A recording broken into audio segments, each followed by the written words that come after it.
제가 좀 이 사건에 대해서 부연 설명을 좀 드리겠습니다. 지난 제가 5월 25일 날 기자회견했던 내용도 보도자료도 같이 제가 배포했는데요. 그 내용을 보시면 그때 당시 이제 4월 13일 날 총선이었고 바로 그 전날 4월 12일이죠. 4월 12일하고 이제 두 차례에 걸쳐 4월 6일하고 4월 12일 두 차례에 걸쳐서 이제 선관위 주관으로 TV 토론을 개최했습니다. 자, 보통 이제 선거 때가 되면은 방송사 주관으로 TV 토론하는 경우도 있고요. 선관위 주관이 이제 TV 토론하는 경우가 있는데 방송사 주관으로 하는 부분도 당연히 공정성이 보장되어야 할 겁니다. 되어야 하지만 어쨌든 이제 경우에 따라서 이제 그 방송사 주관 이제 TV 토론은 또 여러 차례 할 수도 있기 때문에 일단 이제 시민들은 이제 객관적인 어떤 그 후보에 대한 정보를 취합하는 데 이제 도움이 될 겁니다. 하지만 이제 선관위에서 주관하는 이제 TV 토론은 이거는 아주 너무나도 중요한 부분이에요. 왜냐하면 과거에 이제 과거 선거 형태는 돈 선거라고 하죠. 이제 대중 연설이라든가 이제 그 후보자가 대중에 대해서 직접 이제 하는 이게 일일이 전단지 배포하고 이러다 보니까 비용이 많이 들어갔어요. 비용이 많이 들어가다 보니까 또 나중에 또 당선된 이후에 또 이제 정치 비리 이런 것들이 많이 발생을 했는데 그런 걸 방지하고자 법조에 이제 정치계에서 이걸 이제 법을 개정한 거죠. 개정을 해서 선거 비용을 최소화하면서 그리고 이제 최소화하게 들어가게 되면 그리고 국가에서 이거 보존을 해주게 되면 그들이 당선된 이후에 비리를 저지를 원인이 없어지니까요. 자기가 그만큼 돈 쓰기 없어지니까 그만큼 돈을 쓰게 되면 당선된 다음에 또 돈을 다시 회수하기 위해서 이제 비리를 저질 수밖에 없는데 그 선거 비용을 국가에서 보존을 해주고 최소 비용을 하게 되면은 나중에 당선된 이후에는 이제 자기 직무에만 충실하면 되잖아요. 그래서 이제 선거법이 그렇게 개정이 된 겁니다. 그래서 이제 개별적으로 대중 연설을 하지 아니하고 이제 TV 토론회를 통해 가지고 이제 선관위에서 주관하는 TV 토론을 통해 가지고 후보자들을 최종적으로 우리 유권자들이 판단하고 결심을 할 수 있는 그런 계기를 만들고자 하는 게 이제 TV 토론이에요. 자, 그렇다면 자, 상식적으로 생각을 해보세요. 지난주 4월 4.13 총선 직전에 4월 6일과 4월 13일 날 이제 두 차례에 걸쳐서 선관위 주관 TV 토론을 했는데 만약에 TV 토론에서 상대 후보가 당연히 또 자신의 후보자들은 이제 자신의 어떤 과거 행적이라든가 또 앞으로 잘할 수 있다는 것들을 유권자에게 많이 알리겠지만 반면으로 상대 후보의 어떤 약점이랄까 단점이랄까 이런 것들도 왜 드러내어가지고 유권자가 알게 함으로써 유권자가 알 권리, 상대 후보를 반대할 수 있는 권리조차도 이제 이걸 알려주는 것이 사실 TV 토론에서 이제 지적하는 문제들이거든요. 그게 보장되어 있는 것들이에요. 자, 그런데 상대 후보에 대해서 그걸 정당하게 사실관계에 의해 가지고 문제를 제기하고 과거에 당신이 왜 이렇게 했습니까? 라고 질문을 했을 때 자, 당사자인 후보가 나 몰라. 딱 배치해. 나 그런 적 없어. 그거 거짓말이야. 왜 흑색 선전을 해? 이렇게 만약 말을 해버린다면은 자, 유권자 입장에서 이걸 검증할 시간이 있겠습니까? 누구 말이 맞는지.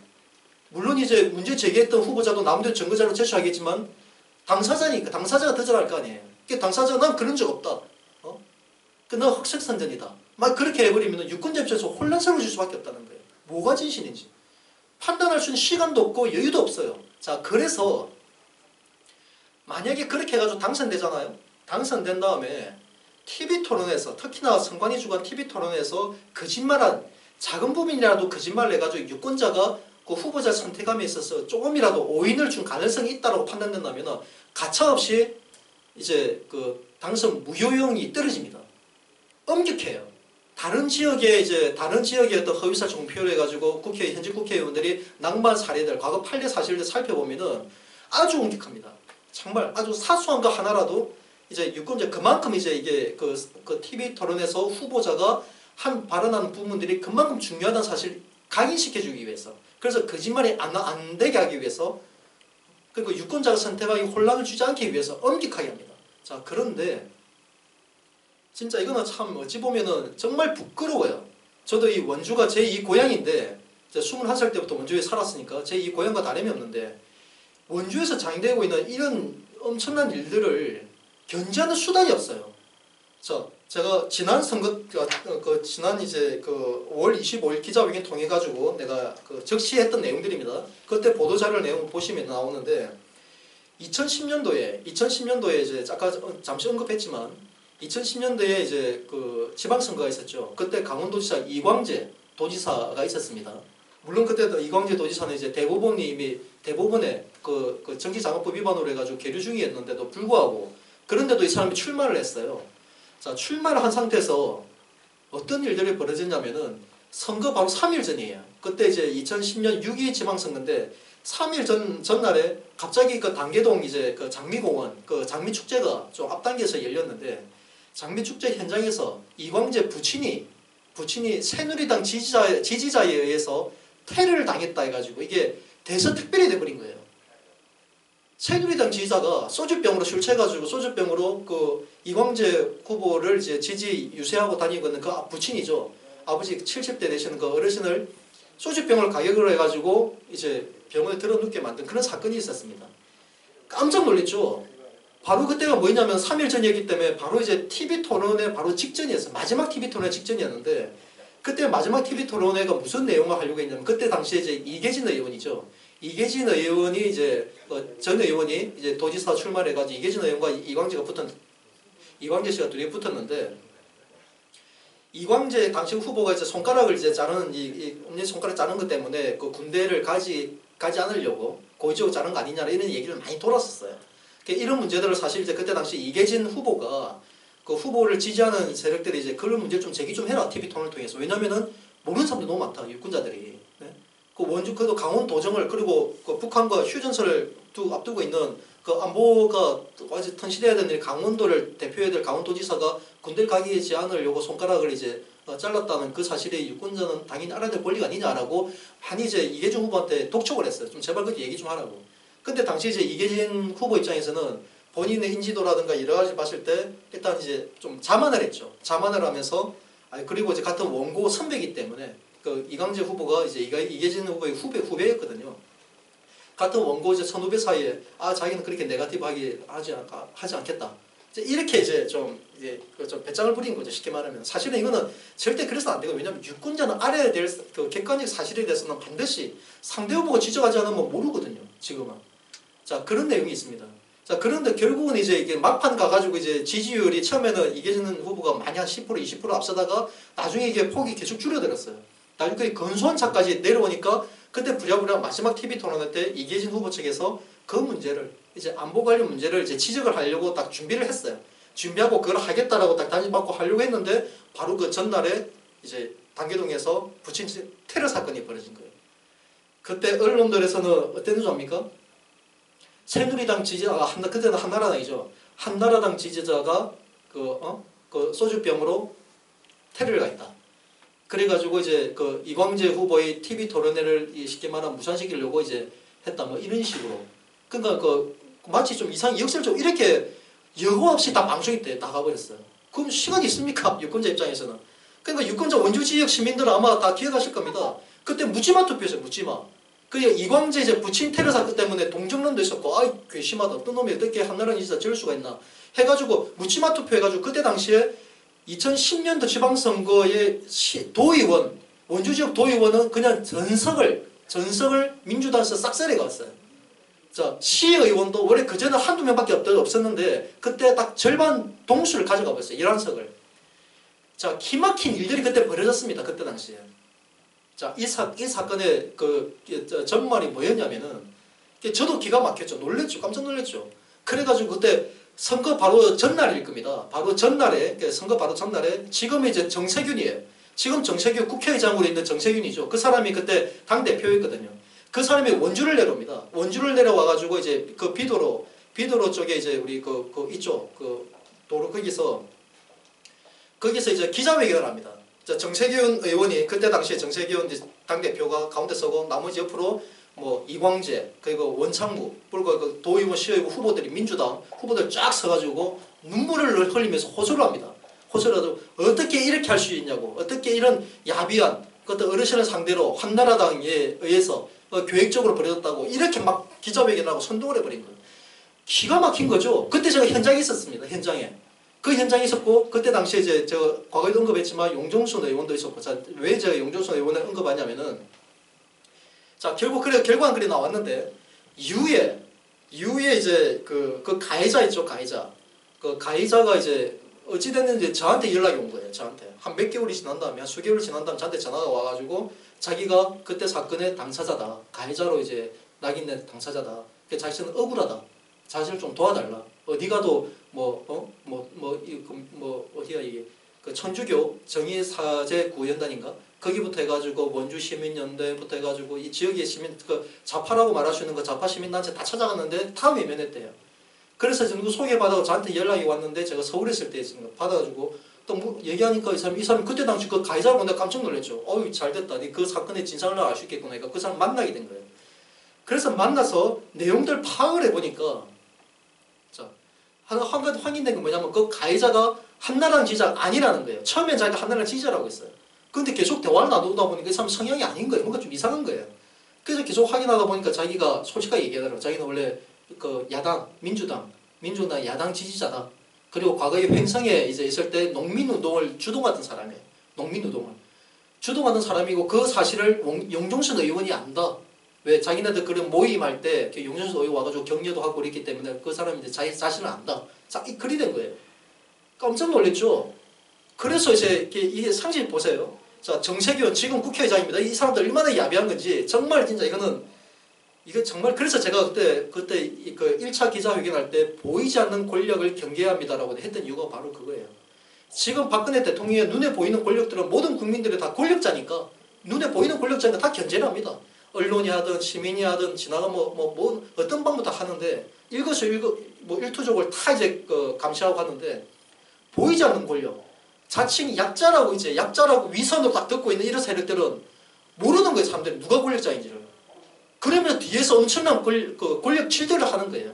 아주 비열한 짓들을 하는 거예요. 자, 정세균 그 바로 옆에 있었던 용종순 씨가 바로 옆에 같이 서 있었습니다. 그래서 그 용종순은 그 가해자라는 그 사람이 그 사람이 한나라당 지지자가 아니라 자기네들 그 야당 지지자고 농민운동 주동자라는 걸 몰랐냐는 거예요. 알고 있었다는 거예요. 알고 있는데 왜 가만히 있었냐는 거예요. 왜 가만히 같이 서가지고 눈물 흘리면서 한나라당 지지자 해가지고 했다고. 진짜 기막힙니다. 오죽하면요. 그때 당시 MBC 모 기자가 있습니다. MBC 모 기자한테 내가 전화를 해가지고 물어봤죠. 당신 몰랐냐고. 그 가해자가 과거에 운동한 사실 당신 몰랐냐고 물어보니까 그 사람이 되는 변명이 뭔지 아세요? 기가 찹니다. 자기는 그걸 알고 있었기 때문에 자기는 보도를 안 했다. 그래서 나한테 책임 묻지 마라. 딱 그러는 거예요. 야, 이게 기가 막힌 게요. 검색을 다 해보니까 원주 MBC에서는 보도는 안 됐습니다. 그런데 춘천 MBC에서 보도가 됐어요. 수차례 됐어요. 수차례.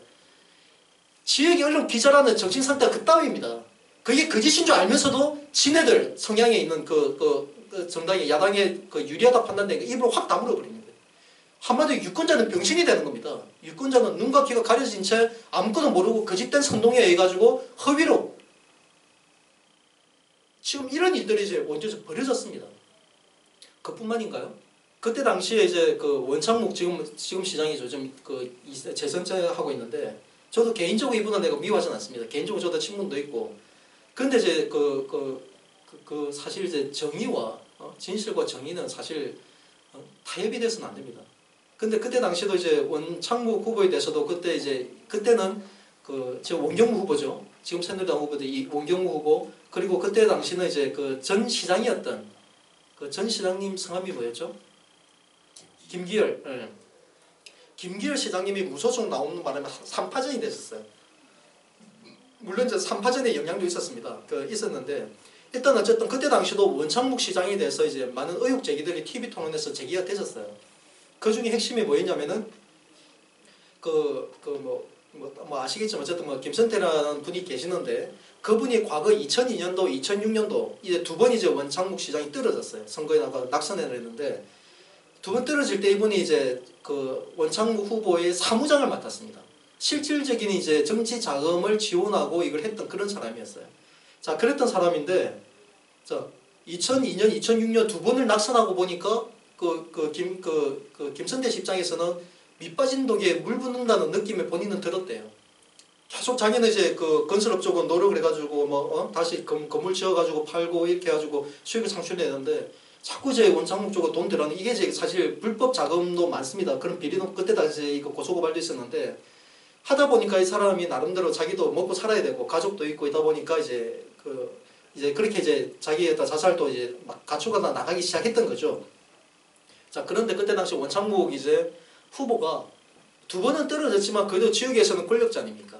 이게 보이지 않는 권력이거든요. 그래도 시장으로 출마를 했던 사람인데 나름대로 이제 이 지역의 검찰 뭐 법조 뭐 다 연계가 돼 있으니까 토착 세력과 연계가 돼 있으니까 결국 어떻게 했냐면 원창목 그 당시 후보가 그 자기를 도왔던 그 사무장에 있던 그 사람을 한마디로 이제 착취를 하기 시작합니다. 거짓으로 이 사람을 소송을 해가지고 그가 갖고 있는 재산을 다 빼앗을 시도들을 했었어요. 그건 사실관계에 있습니다. 자, 그래가지고 이 사람도 당연히 그 어찌 보면 일반 사람들 못 견디죠. 그 지역에 또 그때 그 당사자 그 사람도 고향이 원주도 아니고. 근데 원주에 있는 이제 그래도 원주 시장을 두 번이나 출마했던 사람이 이것저것 권력 다 동원해가지고 이 사람을 압박하고 막 들어갔는데 웬만하면 못 견디죠. 두 손도 발들고 제발 내 살려달라고 했을 텐데 이 사람 나한테 자기 깡다구가 있는 거예요. 완전히 이제 그러니까 좌파 성향의 어떤 그 야당 기질이 있는 사람인데 깡다구가 있으니까 너무 진짜 열받는 거예요. 너무 화나는 거예요. 그렇게 도와주는데 어떻게 나를 배신하고 이렇게 날 진짜 사람을 죽이려고 할 수 있는가? 이래가 이 사람이 이제 싸우기 시작한 거예요. 그래가지고 법적으로 고소고발 민사건으로 형사건을 진행된 것들이 수십 건 있었습니다. 그때 당시에 선거 당시 2010년도에. 그래서 그 문제도 제가 선거 직전에 제가 알게 돼가지고 전 한 보름 전인가 그 제보를 받게 돼가지고 당사자를 만나고 관련 법적 서류도 다 확인을 하고 그래서 이 문제를 처음에는 이제 그 용경우 후보나 그 김기현 후보 쪽에서 문제 제기를 안 했었어요. 남도 뭐 페어플레이 한다고 그러길래 제가 여러 차례 찾아갔죠. 자, 이건 그런 문제가 아니다. 그는 그 유권자들은 알아야 될 객관적인 사실관계다. 왜 후보자의 과거 행적은 너무나 중요하니까. 과거 행적을 알면은 미래의 사람이 당선된 이후에 어떻게 할 것인가라는 신뢰라든가 불신을 가질 수 있는 거 아닙니까? 과거를 알아야 되기 때문에. 이거는 당연히 유권자 알아야 될 권리이기 때문에 해야 된다 해가지고 결국은 나중에 TV토론에서 2차, 3차, 4차 넘어가면서 이제 김기열 후보도 그랬고 원경무 후보도 TV토론에서 문제 제기를 했어요. 자, 했는데 이제 그때도 원창목 그 후보가 계속 거짓말을 합니다. 처음에는 그 당시에 어떤 그 건설업체인데 그 설계업체인가? 어쨌든 이제 그 업체인데 본인이 이제 자기는 대표가 아니다. 아무것도 모른다. 그때 당시에 그 직원을 이제 부당 해고시킨 문제가 또 화두가 됐었거든요. 그리고 당신이 그 직원을 부당 해고시키지 않았냐? 그러니까 원창모가 난 모른다. 나 그 대표도 아니고 아무것도 왜 나한테 자꾸 그런 말 하냐? 이래 된 거예요. 그 다음에 두 번째 또 TV 토론 때는 이제 또 상대 후보가 또 문제 제기, 구체적인 자료 갖고 문제 제기를 하죠. 자, 봐라. 여기 보면 당신 부인 이름으로 해가지고 부인이 대표돼 있지 않느냐. 부인이 그 건설업 관련해가지고 이게 자격이 있냐. 그리고 바지 사장 아니냐. 대선 다시 하는 거 아니냐. 이렇게 문제 제기되니까. 그때서야 이제 뭐 부인이 뭐 대표지 자기는 이제 모른다. 또 그렇게 갑니다. 그러다 보니까 이제 TV 토론 그 사회자까지도 또 질의합니다. 그 문제를. 그러다 보니까 이거 끝내 이제 원창목을 인정하지 않고 원창목 후보는 끝내 인정하지 않고 자기는 흑생선전 때문에 너무 힘들었다고 당선된 이후에도 그렇게 말을 했어요. 기가 막힌 일입니다. 그래서 제가 이분을 상대로 이제 당선된 이후에 제가 그 지켜보고 기회를 줬는데도 돌이키지 않아서 결국 제가 검찰에 고발을 했었어요. 검찰 고발해가지고 허위사실 공표죄로 명확하게 있는데 경찰 수사 단계에서도 이제 그때 당시에 경찰 수사단 담당 수사관도 그때 이제 제가 고발하기 전에 이제 그 당사자인 김선태라는 사람이 먼저 고발했어요. 내용은 같은 내용이었어 사실은 같은 내용인데 이분은 먼저 고발했고 저는 딱 선거 기간 중에 왜냐면 원창목 후보가 그 김선태 씨하고 저하고 왜냐면 저희가 기자회견을 했었거든요. 저하고 둘을 이제 저희들을 아마 허위사실 공표인가 후보자 비방죄로 이제 고소를 먼저 했어요. 문제를 하는 바람에 저는 이제 바로 대처를 안 했는데 이분이 바로 이제 맞고소를 한 거죠.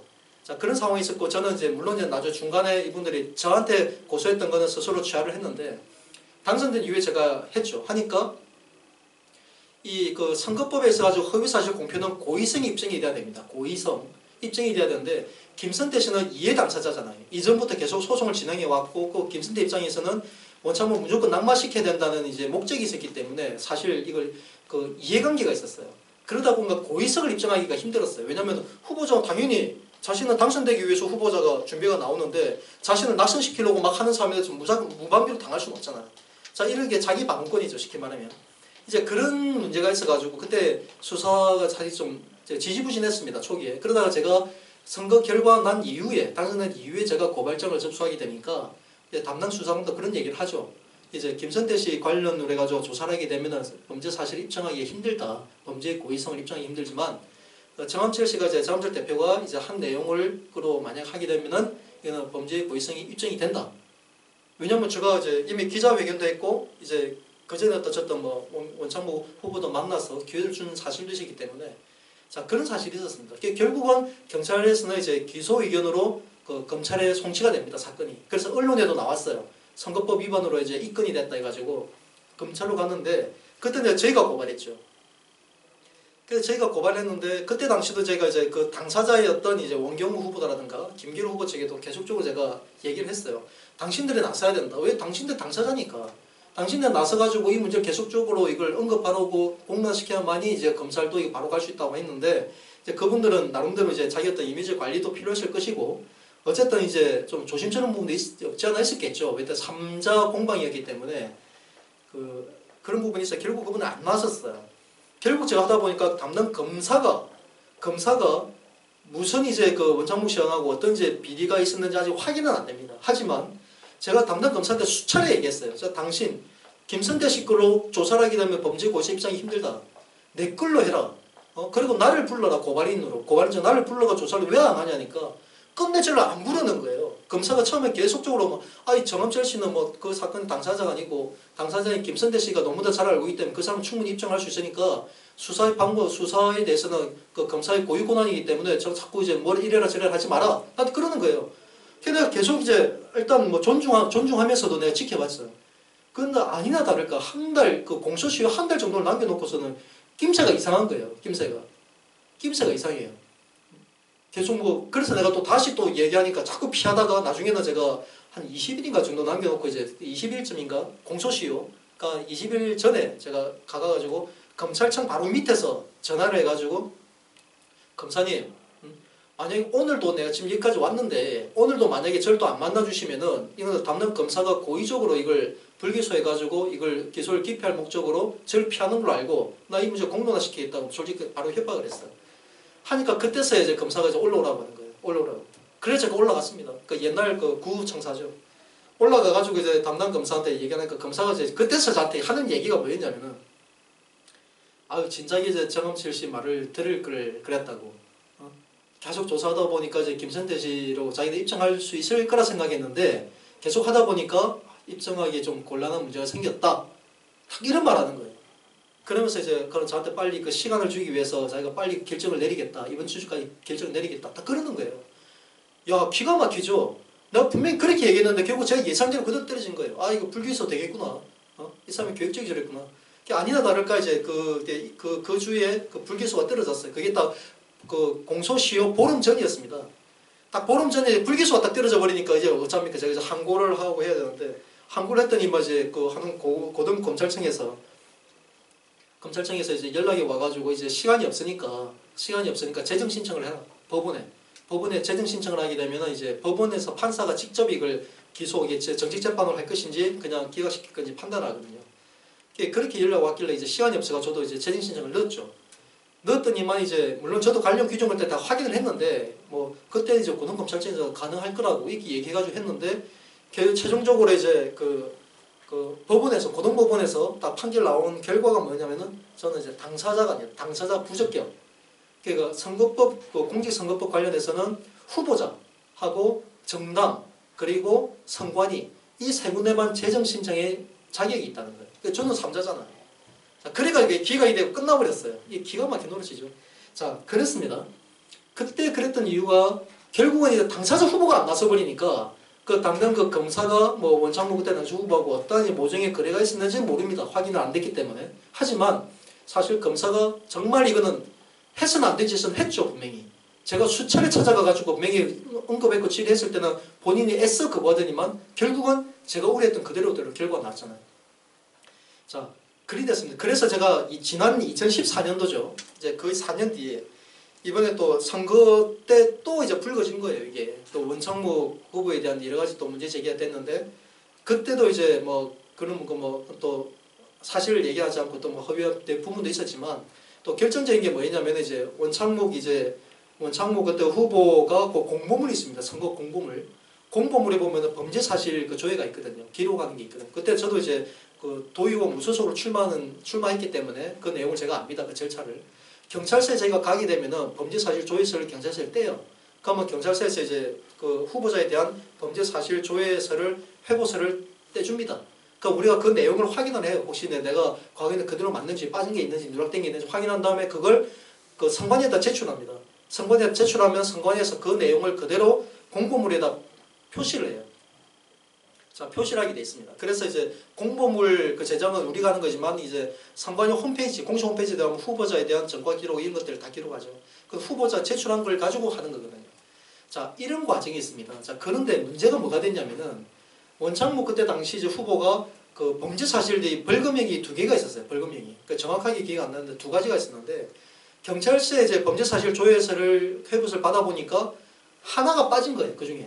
하나가 빠지고 하나가 누락되고 하나만 기재돼 있었던 거예요. 확정 판결 됐는데도.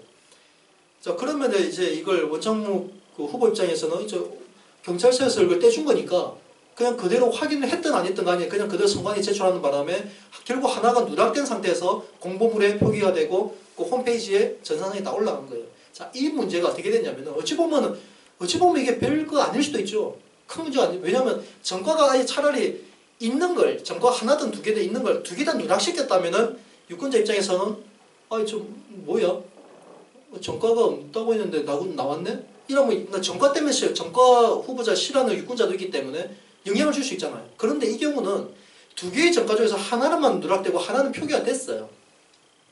자, 그럼에도 불구하고 검찰은 이걸 기소를 했습니다.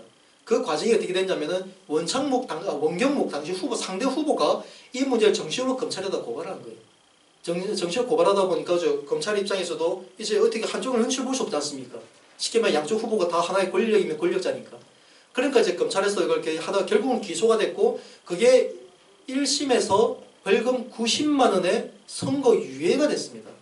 그것도 1심 판결문을 보면 참 기도 안 찹니다. 그때 당시 판사 판결문 내용을 보면은 이것도 사실 유권자가 알아야 됩니다. 그 사실 기록들, 왜냐면은 원창무 후보 입장에서는 이미 공직선거법 위반으로 또 벌금형도 있었거든요. 벌금형도 있었던 상황인데, 그런데 결국은 그걸 이제 그 기존에 왜 현직 시장이었으니까 시장 재직 시절 원주시 발전을 위해서 기여한 바가 크고 이렇게 해가지고 이제 범죄는 이제 인정이 되지만 이제 선고유예한다 이렇게 판결되는 게 말도 안 되는 소리죠. 네.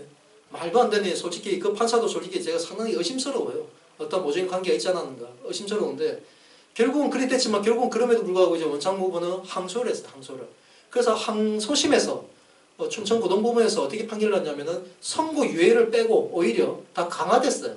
선고유예를 빼버리고 벌금 90만 원을 그냥 확정시켜버린 거예요. 오히려 더 1심보다 세진 거죠. 1심은 선고유예를 때렸는데 90만 원 형이지만 선고를 유예한다라는 형을 때렸는데 2심에서는 오히려 선고유예를 빼버리고 벌금 90만 원을 확정해버렸어요. 만약 10만 원만 돼가지고 100만 원이었으면 당선 무효형이거든요. 자, 그만큼 선거법은 아주 엄격합니다. 엄격한데 당사자 후보가 제기했을 때 엄격하다는 거죠.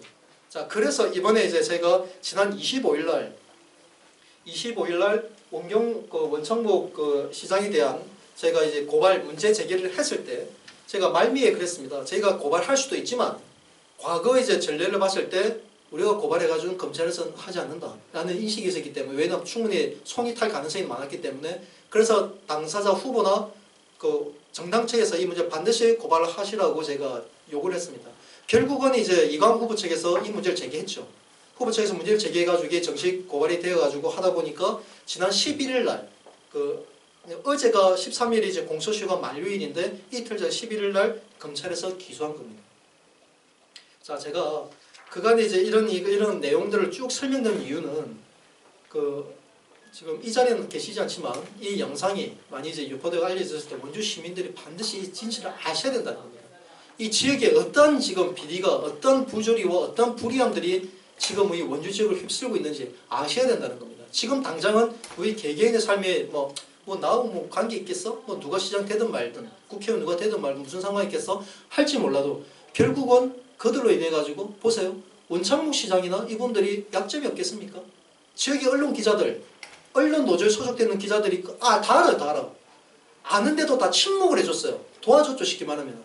원창목 당선에 전부 다 이렇게 도와줬기 때문에 당선된 이후에 야, 우리 도와줬으니까 우리가 요구하는 거 줘. 이렇게 요구한다는 겁니다. 이러면 원장부 시험 꼼짝을 못하는 거예요. 약점이 잡혀있으니까. 자, 그리 되면은 원주시 재정 결국 우리 원주 시민의 혈세입니다. 국가의 혈세고 원주 시민의 혈세예요. 이런 것들이 부도덕하게 부조리로 돈이 빠져나가고 엉뚱하게 이게 간다는 거예요. 특정 세력에게 이제 배를 불리는 이런 문제로 가는 거예요. 결국은 이게 전국에는 우리 모두에게 피해로 다가오는 겁니다. 이거는. 그래서 제가 이 진상을 알려드리는 겁니다.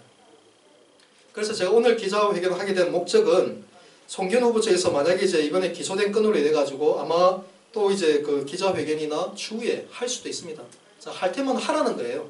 물론 자기 방어는 필요할 테니까 할 테면 하라는 거예요. 그러나 제가 추가로 언급을 할게요. 여기 그 보도자료에서 언급되어 있던 그때 당시에 피해 아동 어머니 측 있죠. 어머니 측을 내가 직접 만났습니다. 이분이 저희 사무실에 찾아왔어요.